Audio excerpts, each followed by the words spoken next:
Гласот на Америка на македонски. Преку една деценија вашиот прозорец кон САД. А сега, директно од студиото во Вашингтон. Добро вечер. Го гледате ТВ журналот Newsflash на Гласот на Америка на македонски јазик, а јас сум Лилица Китановска. Шести ден продолжуваат нападите на коалицијата врз силите на Гадафи во Либија. Во Балтимор се одржува американско-балканска бизнес средба, а лидерите на Европската унија дискутираат за европската должничка криза. Останете со нас, следи многу повеќе. Продолжува конфликтот на Либија и денеска, откако вчера силите лојални на либискиот водач Муамер Гадафи ги интензивирале нападите врз третиот најголем град во Либија, Мисрата.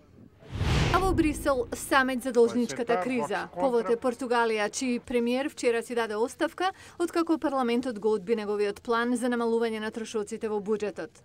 Во Брисел се работи на план за одржување на солвентноста на европските држави. Вчера и денес во Балтимор, град во Мериленд, близу Вашингтон, се одржува конференција за унапредување на деловните врски меѓу Соединетите Американски држави и Балканот. Нашиот колега Јане Бојаджиевски беше таму на првиот ден на средбата и сега е овде со нас. Јане, кажи ни повеќе за нивото и за карактерот на оваа средба.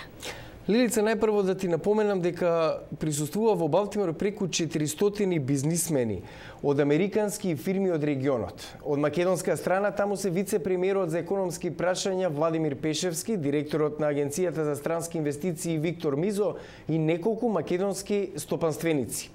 Фокусот е широк, од енергетика, туризам, трговија, одбрана и информатичка технологија. А пред да го видиме твојот прилог, кажи ни повеќе за што се залагаат американците? Американците воглавно се залагаат за отварање на нови работни места, зголемување на производствените капацитети на компаниите од регионот, кои имаат голем потенцијал, но потребно е, велат, функционирање на правото и искоренување на корупцијата. Благодарам, Јане. Да го видиме прилогот. Контактите воспоставени на овој собир ќе бидат клучни за соработката, нагласија политичарите и бизнисмените на економскиот самит во Балтимор, прв од ваков вид меѓу САД и Балканот. На владите на Балканот е да ги спроведат неопходните реформи за унапредување на деловната клима, рече заменик помошникот државен секретар на САД Томас Кантримен. Говореше и за предностите да се инвестира во Македонија.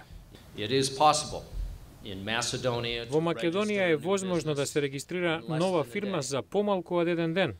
Бизнисмените од Балканот испратија покана до американските компании дека се добредојдени да инвестираат и се заложија за олеснување на бирократските бариери за побрз влез на Балканот.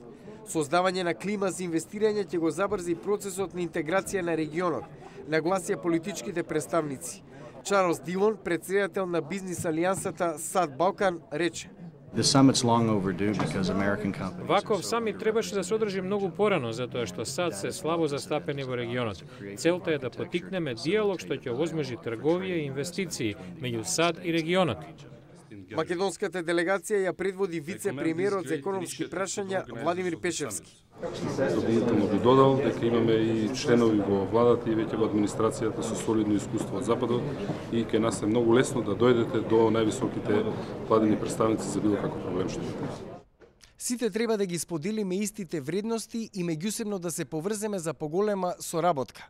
Позитивни ветри ще доаѓаат на Балканот, особено на економски план, најавија соговорниците на првиот економски самит во Балтимор. Јане Бојаджиевски, Глас на Америка на македонски, Балтимор. А што очекува вице-премиерот за економски прашања Владимир Пешевски од оваа средба и зошто смета дека Македонија е добра дестинација за странски капитал, ќе ви кажеме утре во Newsflash. Ние одиме понатамо за преживеаните од цунамите што ја погодија Јапонија порано месецов. Дневна борба е за малку топлина и храна.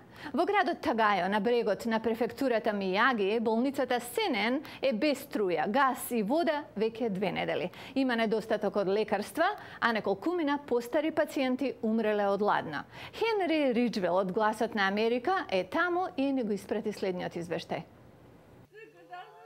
90-годишната пациентка во болницата Тагајо Сенен веле дека е студено. Температурата внатре е неколку степени под нулата. Ноќе често паѓа под нулата.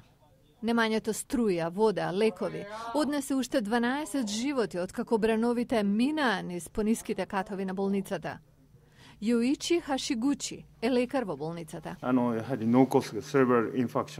Поголем дел од пациентите имале мозочен удар или церебрални инфекции, не можат сами да се движат. Најмногу ни треба специјално млеко со кое ги храниме преку цевки. Сега не добиваат доволно хранливи материи.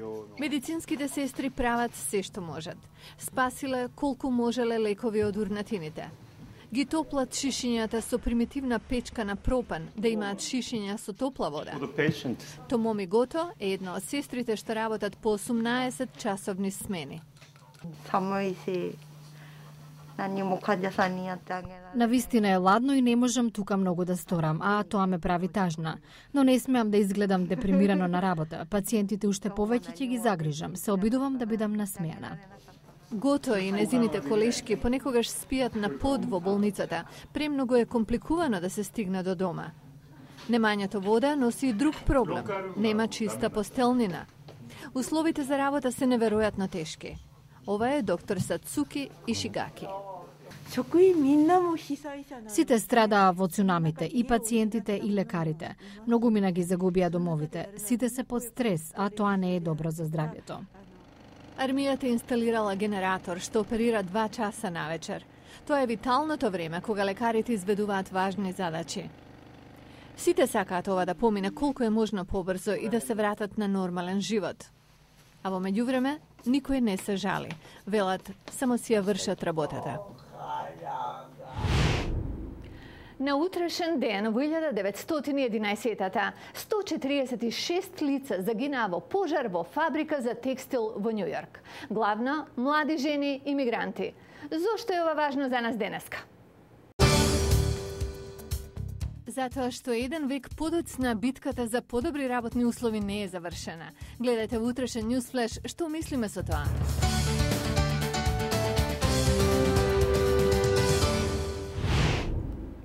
Ова беше Ньюсфлеш на гласот на Америка на македонски јазик. Јас сум Лилица Китановска. До гледање до утре, а до тогаш многу нови содржини ќе имаме и на нашата веб страница glasnaamerika.com. Имајте пријатна вечер.